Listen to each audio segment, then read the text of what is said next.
ചെയ്യാൻ പോകുന്നത് 10ാം ക്ലാസ്സിലെ 1ാമത്തെ ചാപ്റ്ററിലെ ഒരു എസ്സേ ആയ റഷ്യൻ റവല്യൂഷനെ കുറിച്ചാണ്. നമ്മൾ അമേരിക്കൻ വിപ്ലവത്തെ കുറിച്ച് നേരത്തെ പഠിച്ചു കഴിഞ്ഞു. ഇനി നമ്മൾ പഠിക്കാൻ പോകുന്നത് റഷ്യൻ വിപ്ലവത്തെ കുറിച്ചാണ്. അപ്പൊ റഷ്യൻ വിപ്ലവം പഠിക്കുമ്പോൾ നമ്മൾ ഓർത്തിരിക്കണം, റഷ്യ ഭരിച്ചിരുന്ന ചക്രവർത്തിമാരുടെ പേര് സർ ചക്രവർത്തിമാരെന്നാണ്. അവര് ഏത് രാജവംശത്തിൽപ്പെടുമെന്ന് ചോദിച്ചാൽ റോമനോവ് രാജവംശത്തിൽപ്പെടുന്നവരാണ്. അപ്പൊ റോമനോവ് രാജവംശത്തിൽപ്പെട്ട സർ ചക്രവർത്തിമാരായിരുന്നു റഷ്യ ഭരിച്ചിരുന്നത്.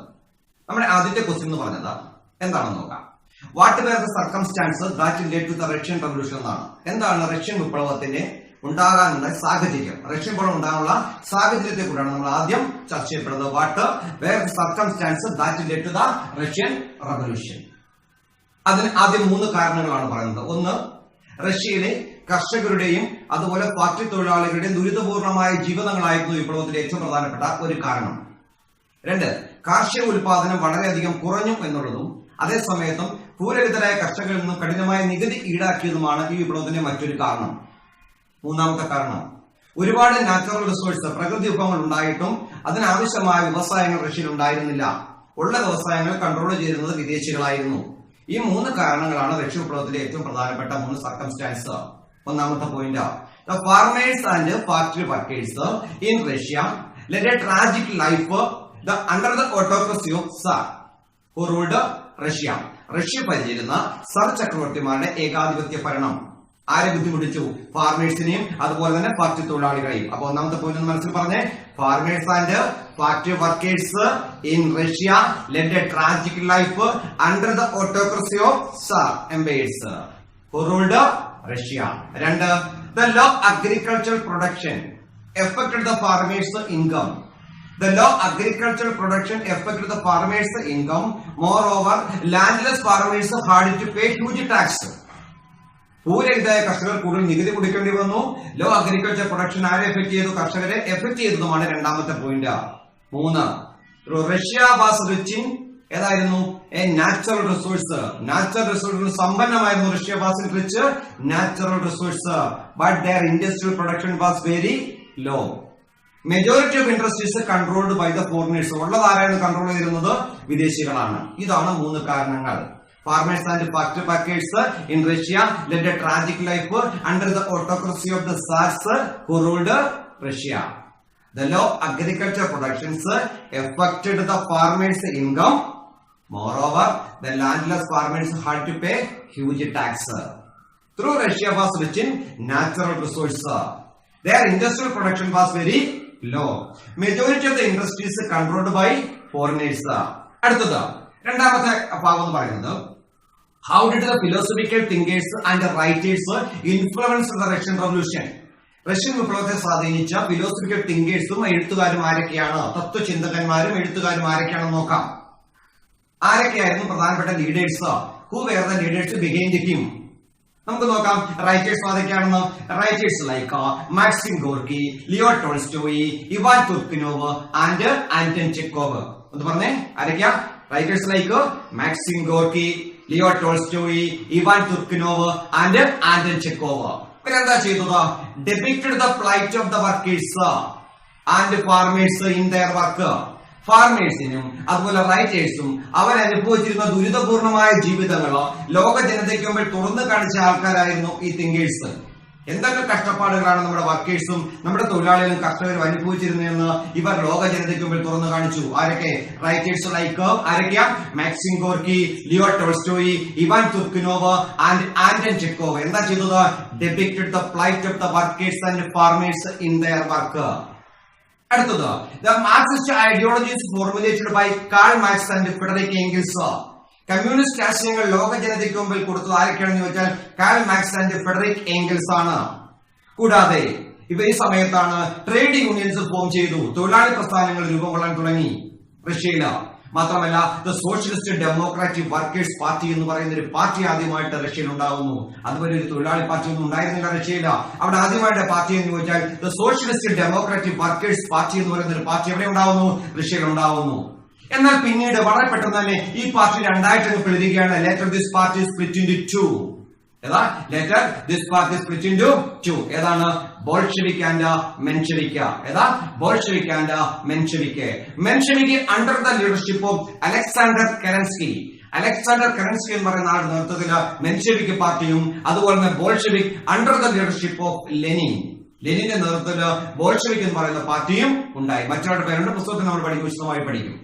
അപ്പൊ എന്തൊക്കെയായിരുന്നു how did the philosopher thinkers and workers influence of Russia? നമ്മൾ പഠിഞ്ഞ writers like Karl Marx, Gorky, Leo Tolstoy, Ivan Turgenev and Anton Chekhov depicted the plight of the workers and farmers in their work. The Marxist ideology formulated by the Karl Marx and Federico Engels. Trade unions was formed. The Social Democratic Workers was formed. Later this party split into two, Bolshevik and Menshevik. Bolshevik under the leadership of Lenin, Menshevik under the leadership of Alexander Kerensky. ഇത്രയും വീണ്ടും വീണ്ടും ആവർത്തിച്ച് കേട്ടെന്ന് മനസ്സിലാക്കിയതിനു ശേഷം നമുക്ക് അടുത്ത ഭാഗത്തിലേക്ക് കടക്കാം.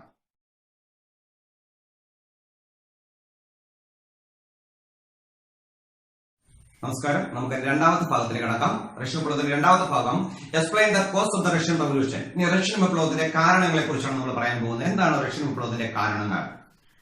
When Russia was defeated by Japan in 1905, 1905 വളരെ പ്രത്യേകതയുണ്ട്. 1905 റഷ്യയും ജപ്പാനും തമ്മിൽ യുദ്ധമുണ്ടാകുന്നു. ആ ജപ്പാനോട് റഷ്യ പരാജയപ്പെടുന്നു. നിങ്ങൾ ശ്രദ്ധിക്കണം, റഷ്യ എന്ന് പറഞ്ഞാൽ ലോകത്തിലെ ഏറ്റവും വലിയ രാജ്യമാണ്. ഒരു ചെറിയ രാജ്യമായി ജപ്പാനോട് പരാജയപ്പെട്ടത് റഷ്യയിലെ ജനങ്ങളുടെ മനസ്സിൽ നിലവിലിരിക്കുന്ന ഭരണകൂടത്തോട് എതിർപ്പുണ്ടാകാനുള്ള ഒരു കാരണമായി നമുക്ക് ചൂണ്ടിക്കാണിക്കാം. അതാ പറയുന്നത് when Russia was defeated by Japan in 1905, 1905 ജപ്പാനോട് Russia പരാജയപ്പെടുന്നു. ഈ സമയത്ത് അവിടെയുള്ള തൊഴിലാളികൾ workers organised a huge march at Petrograd on 9th January 1905. 1905 ജനുവരി 9 തൊഴിലാളികൾ ഒത്തൊരുമിച്ചുകൊണ്ട് വലിയൊരു പ്രകടനം നടത്തി പെട്രോഗ്രാഡ് സിറ്റിയിലേക്ക്, റഷ്യയിലെ തലസ്ഥാനമായ പെട്രോഗ്രാഡ് സിറ്റിയിലേക്ക് the workers organised a huge march at Petrograd city 9th January 1905. അവർ ഡിമാൻഡിംഗ് മുന്നോട്ട് വെച്ചു, ഒരു ആവശ്യം മുന്നോട്ട് വെച്ചു. Demanding the political rights and economical reforms. രണ്ട് കാര്യങ്ങൾ അവർ മുന്നോട്ട് വെച്ചത് എന്തൊക്കെയാ? ഒന്ന് പൊളിറ്റിക്കൽ റൈറ്റ്സ്, രാഷ്ട്രീയ അവകാശങ്ങൾക്ക് വേണ്ടിയും എക്കണോമിക്കൽ റിഫോംസ്, സാമ്പത്തിക പരിഷ്കരണം ആവശ്യപ്പെട്ടുകൊണ്ടായിരുന്നു ഇവർ 1905 ജനുവരി 9 പെട്രോഗ്രാഡ് നഗരത്തിലേക്ക് വലിയൊരു മാർച്ച് സംഘടിപ്പിച്ചത്. പക്ഷേ എന്താ സംഭവിച്ചത്? The march was fired by the soldiers. എന്ത് ചെയ്തു? സോൾജിയേഴ്സ് ഈ മാർച്ച് ഫയർ ചെയ്തു, വെടിവെച്ചു. And hundreds of demonstrators were massacred. പ്രകടനക്കാർ, ഡെമോൺസ്ട്രേറ്റ് പ്രകടനക്കാർ എന്ത് ചെയ്തു? ഈ വിപ്ലവത്തിൽ പങ്കെടുത്ത, ഈ മാർച്ചിൽ പങ്കെടുത്ത നൂറുകണക്കിന് പ്രകടനക്കാര് ഈ സോൾജിയേഴ്സിന്റെ അറ്റാക്കിൽ മരണപ്പെട്ടു. This event is known as bloody Sunday. ഇതിനറിയപ്പെടുന്നത് രക്തരൂക്ഷിതമായ ഞായറാഴ്ച എന്നാണ് അറിയപ്പെടുന്നത്. നമുക്ക് 2 മാർക്കിന് ചിലപ്പോൾ കിട്ടുന്ന ഒരു ക്വസ്റ്റ്യൻ ആണ്. എന്താണ് ബ്ലഡി സൺഡേ എന്ന് ചോദിച്ചാൽ ഇവിടെ ഇത്രയും ഭാഗം നമ്മൾ എഴുതണം. എവിടെ മുതൽ എഴുതും? When Russia was defeated by Japan in 1905, the workers organized a huge march at Petrograd city എന്നാണ് 9th January 1905. എന്താ ഡിമാൻഡ് ചെയ്തത്? Demand political rights and economical reforms. എന്താ സംഭവിച്ചത്? The march was fired by soldiers. ആരൊക്കെയാണ് മരിക്കപ്പെട്ടത്? 100 demonstrators were massacred. This event is known as Bloody Sunday എന്ന പേരിലാണ് അറിയപ്പെടുന്നത്. ഈ സമയത്ത് വർക്കേഴ്സ് ഓർഗനൈസ്ഡ് കാൾഡ് സോവിയറ്റ്. എന്തിനു വേണ്ടി? അവർ ആദ്യമായിട്ട് തൊഴിലാളികൾ സംഘടിച്ച ഒരു സംഘടന ഉണ്ടാക്കി. അതിന്റെ പേരാണ് സോവിയറ്റ്. എന്തിനു വേണ്ടിയാ? All over Russia to conduct strike. റഷ്യയിലെമ്പാടും സ്ട്രൈക്ക് സമരങ്ങൾ സംഘടിപ്പിക്കുന്നതിന് വേണ്ടി അവരൊരു സംഘടന ഉണ്ടാക്കിയ സംഘടനയുടെ പേരാണ് സോവിയറ്റ്. അപ്പൊ തൊഴിലാളികളുടെ ആദ്യത്തെ സംഘടനയുടെ പേരെന്താ? സംഘടന മീൻസ് സമരം ഉണ്ടാക്കാൻ വേണ്ടി ഉണ്ടാക്കിയ ഒരു സംഘടനയാണ് ഇത്. സോവിയറ്റ് എന്ന് പറയുന്ന ഒരു സംഘടന ഉണ്ടാക്കി. When the strikes gain massive strength, അവർ ശക്തമായ സമരങ്ങൾ നടത്തി റഷ്യയിലെമ്പാടും. When the strikes gained to massive strength, the emperor was compelled to form a legislative assembly called Duma. നിലവിലിരിക്കുന്ന രാജാവിന് മറ്റൊരു മാർഗവുമില്ല, പാർലമെന്റ് വിളിച്ചുകൂട്ടിയേ പറ്റൂ. അവർ ഡ്യൂമ എന്ന് പറയുന്ന ഒരു അസംബ്ലി ഉണ്ടാക്കി, ഒരു പാർലമെന്റ് ഉണ്ടാക്കി. കാര്യം ശക്തമായ പ്രക്ഷോഭങ്ങൾക്കൊടുവിൽ the emperor was compelled to form the legislative assembly called Duma. Duma എന്ന് പറയുന്ന ഒരു പാർലമെന്റ് ഉണ്ടാക്കാൻ രാജാവ് നിർബന്ധിതമാകുന്നു. എന്താ നിർബന്ധമാകാൻ കാരണം? ഒരു സോവിയറ്റ് എന്ന് പറയുന്ന സംഘടന ഉണ്ടാക്കി. ആ സംഘടന എന്താ ചെയ്തത്? അവര് റഷ്യയിലെമ്പാടും ശക്തമായ സമരങ്ങൾ സംഘടിപ്പിച്ചു. ഈ സമരങ്ങൾ സംഘടിപ്പിച്ചപ്പോൾ നിവൃത്തിയില്ലാതെ റഷ്യൻ ഭരണകൂടം ഒരു ലെജിസ്ലേറ്റീവ് അസംബ്ലി ഉണ്ടാക്കി. അതിന്റെ പേരാണ് Duma. Ignoring the protest of Duma. ഡ്യൂമയുടെ എതിർപ്പിനെ അവഗണിച്ചുകൊണ്ട് ഈ സമയത്ത് ലോകത്തെ ഏറ്റവും പ്രശസ്തമായ സമരം നടക്കുകയാണ്. ഈ ലോകത്തെ ഏറ്റവും വലിയൊരു വിപ്ലവം നടക്കുന്നു, ഒരു യുദ്ധം നടക്കുന്നു. നമുക്കറിയാം റഷ്യൻ വിപ്ലവം നടക്കുന്നത് 1917 കാലഘട്ടത്തിലാണ്. ലോകമഹായുദ്ധം ഉണ്ടാവുന്നത് ഫസ്റ്റ് വേൾഡ് വാർ 1914 മുതൽ 18 എന്ന് പറഞ്ഞാൽ 17, 14, 18 ഇടയ്ക്കാണ്. എന്ന് വെച്ചാൽ ഒന്നാം ലോകമഹായുദ്ധം നടക്കുന്നതിന്റെ ഇടയിലാണ് റഷ്യൻ വിപ്ലവം നടക്കുന്നത്. അപ്പൊ ignoring the protest of Duma means നമ്മുടെ പാർലമെന്റിനെ അവഗണിച്ചുകൊണ്ട്, അതിന്റെ എതിർപ്പിനെ അവഗണിച്ചുകൊണ്ട് സർ നിക്കോളാസ് രണ്ടാമൻ എന്ന് പറയുന്ന റഷ്യൻ ഭരണാധികാരി എന്താ ചെയ്യുന്നത്? Decided to participate the first world war that started in 1940. 1916 Russian വിപ്ലവത്തിൽ പങ്കെടുക്കാൻ തീരുമാനിക്കുന്നു റഷ്യ. ആരോട് ചോദിക്കാതെ, പാർലമെന്റ് അനുവാദം കൂടാതെ. ഇഗ്നോറിംഗ് ദ പ്രൊട്ടസ്റ്റ് ഓഫ് ആരുടെ? ഡ്യൂമ. എന്താ ചെയ്യുന്നത്? സർ നിക്കോളാസ് രണ്ടാമൻ എന്ത് ചെയ്യപ്പെടുന്നുണ്ട്? ഈ സ്വാഭാവികമായിട്ടും ഒന്നാം ലോക മഹായുദ്ധത്തിൽ പങ്കെടുക്കാനുള്ള തീരുമാനം പ്രഖ്യാപിക്കുന്നു. ഇത്രയും പ്രശ്നങ്ങൾ റഷ്യയിൽ ഉണ്ടാകുമ്പോഴും നമുക്ക് യുദ്ധത്തിൽ പങ്കെടുക്കാമെന്ന തീരുമാനം ആരും എടുക്കുകയാണ്? സർ നിക്കോളാസ് രണ്ടാമൻ എന്ന് പറയുന്ന റഷ്യൻ രാജാവ് തീരുമാനിക്കുന്നു, സർ ചക്രവർത്തി തീരുമാനിക്കുന്നു. എന്താ സംഭവിച്ചത്? A lot of Russian soldiers were killed in this war. ഈ ഒന്നാം ലോകമഹായുദ്ധത്തിൽ പങ്കെടുത്ത റഷ്യക്ക് സംഭവിച്ചെന്താ? ഒരുപാട് സോൾജേഴ്സിനെ അവർക്ക് നഷ്ടപ്പെട്ടു. A lot of Russian soldiers were killed in this war. Food shortage ഉണ്ടായി, become severe by 1970. 1917 ആയപ്പോഴേക്കും റഷ്യയില് ഭയങ്കരമായ സാമ്പത്തിക ബുദ്ധിമുട്ടും അതുപോലെ ഭക്ഷ്യദൗർലഭ്യം ഉണ്ടായി. Thousands of women marched along the street of Petrograd. ആയിരക്കണക്കിന് സ്ത്രീകൾ തെരുവിലിറങ്ങി പ്രകടനം നടത്തി. ഓൺ മാർച്ച് 1970 1917 മാർച്ച് 8 എന്തിനു വേണ്ടിയാ? ഫോർ ഫുഡ്, ആഹാരം വേണം അവർക്ക്. തങ്ങളുടെ കുട്ടികൾ കൊടുക്കാൻ ആഹാരം പോലും ഇല്ലാതെ thousands of women marched along the street of Petrograd. എന്നായിരുന്നു ഓൺ 8 മാർച്ച് 1970. എന്തിനു വേണ്ടിയാ? For food. അവസാനം later soldiers join the workers. അവസാനം നിവൃത്തിയില്ലാതെ റഷ്യൻ സൈനികരും ഈ വിപ്ലവകാരികളൊപ്പം ചേർന്നുകൊണ്ട് സമരത്തിൽ പങ്കെടുക്കാൻ തീരുമാനിച്ചു. ലേറ്റർ വർക്കേഴ്സിനോട് എന്ത് ചെയ്തു? The workers organised. ഈ സമയത്ത് വർക്കേഴ്സ് ഭയങ്കരമായ പ്രൊട്ടസ്റ്റ് നടക്കാൻ തീരുമാനിച്ചു. ഈ സമയത്ത് വർക്കേഴ്സ് ഓർഗനൈസ്ഡ് പ്രൊട്ടസ്റ്റ് മാർച്ച് അങ്ങോട്ട് Petrograd. Soldiers join the workers. വർക്കേഴ്സിന് ആര് ചേർന്നു? സോൾജേഴ്സും ചേർന്നു. ഈ സമയത്ത് workers capture the Petrograd city. ഈ തൊഴിലാളികളും ഈ സൈനികരും എല്ലാം ഒത്തുചേർന്നുള്ള ശക്തമായ പ്രകടനത്തിനൊടുവിൽ പെട്രോഗാർഡ് നഗരം അവരിഞ്ഞ് പിടിച്ചടക്കി. സാർ നിക്കോളാസ് രണ്ടാമനെ ത്രോൺ ഔട്ട് ദ പവർ, അധികാരം പുറത്താക്കി. പ്രൊവിൻഷ്യൽ ഗവൺമെന്റ് ആദ്യമായി താൽക്കാലിക ഗവൺമെന്റ് ഇവിടെ കൊണ്ടുവന്നു റഷ്യയില്. ഇപ്പൊ നിലവിൽ രാജഭരണമുണ്ടോ? ഇല്ല. രാജാവിനെ പുറത്താക്കിക്കൊണ്ട് നിലവിൽ രാജഭരണം മാറ്റിക്കൊണ്ട് ഒരു അധികാരം കൈയടക്കി. ആരാണ് അധികാരം കൊണ്ടുവന്നത്? പ്രൊവിൻഷ്യൽ ഗവൺമെന്റ് എന്ന് വെച്ചാൽ താൽക്കാലിക ഗവൺമെന്റ് അധികാരത്തിൽ വന്നു under the leadership of Alexander Kerensky. ഈ വിപ്ലവത്തിന് പറയുന്നത് ഫെബ്രുവരി റെവല്യൂഷൻ എന്നാണ് അറിയപ്പെടുന്നത്. ഏറ്റവും പ്രധാനപ്പെട്ട ഒരു വിപ്ലവമാണ് ഫെബ്രുവരി റെവല്യൂഷൻ. എന്താണെന്ന് ചോദിച്ചാൽ നമ്മൾ ഇത്രയുമാണ് പറയേണ്ടത്. ഫെബ്രുവരി റെവല്യൂഷൻ അധികാരത്തിൽ വരുന്നു? അലക്സാണ്ടർ കറൻസി അധികാരത്തിൽ വരുന്നതാണ് റഷ്യൻ വിപ്ലവത്തിൽ ഫെബ്രുവരി വിപ്ലവത്തിന്റെ പ്രാധാന്യം. അപ്പൊ നമുക്ക് explain the cost of Russian revolution എന്ന് പറയാം. When Russia was defeated by Japan in 1905, the workers organized the huge march to Petrograd on 9th January 1905. എന്ത് ഡിമാൻഡ് ചെയ്തു?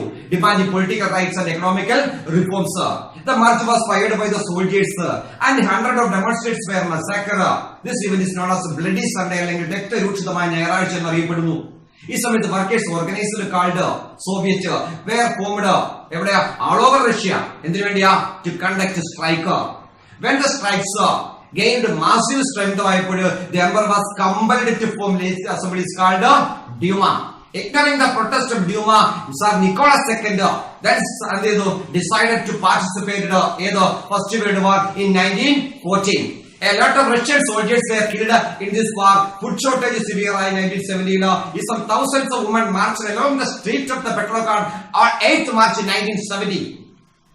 സംഭവിക്കുന്നത് ഈ workers organised protest march Petrograd, later joined the soldiers and captured the Petrograd city. And Tsar Nicholas II thrown out the power. The provincial government was formed under the leadership of Alexander Kerensky. This incident is known as February Revolution എന്നാണ് അറിയപ്പെടുന്നത്. പുസ്തകത്തിലുണ്ട്, കൃത്യമായിട്ട് വായിച്ച് മനസ്സിലാക്കി പഠിക്കുക. Okay.